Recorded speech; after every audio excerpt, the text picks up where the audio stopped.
ஒரு சின்ன மூமெண்ட் கொடுக்க சொல்லி பேக் ட்ராப்பில் போகிற மாதிரி எடுத்துக்கலாம் அப்படின்னு சொல்லிட்டு 4:30 மணிக்கு நம்ம ட்ரெயின் வரும்னு சொல்லிட்டு 2:30 மணிக்கு சாப்பிட்டு 2:30 மணி 3 மணிலேருந்து பாவம் அந்த பொண்ணு புதுசுங்கிறதுனால அந்த நேரத்தில் ராதியா புதுசுங்கிறதுனால கொஞ்ச நேரம் கேப்பட்டா ஒரு ரிகல்சர் அப்படிம்பாங்க. உடனே நாகரை போடுவாங்க, ரிகல்சர் பார்ப்பாங்க, தூது போ ரயிலேன்னு டான்ஸ் ஆடிட்டே இருக்கும்.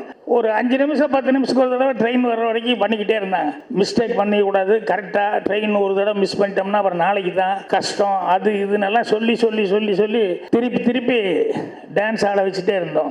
அதுக்கப்புறமா வந்து ட்ரெயின் வரும்போது ரெடி, மிஸ் பண்ணிடாத அப்படி இப்படின்னு சொல்லி சொன்னான். ட்ரெயின் பக்கத்தில் வரும்போது நாகரா ஆன் பண்ணாங்க. அது கீழே ட்ரெயின் வந்ததில் இந்த நாகரா சத்தமே கேட்கல. ராதிகா அப்படியே நின்றுக்கிட்டு இருக்கு. டைரக்டர் முழிக்கிறாரு, நாங்கள் என்ன எல்லாருக்குமே தெரியும், அது வந்து அந்த ட்ரெயின் சத்தத்தில் யாருக்குமே எதுவுமே கேட்கல. ராதிகாவும் திருன்னு முழிச்சிட்டு இருக்கு. டைரக்டர் நாங்கள் எல்லாம் அப்போ தான் ரியலைஸ் பண்ணுறோம்.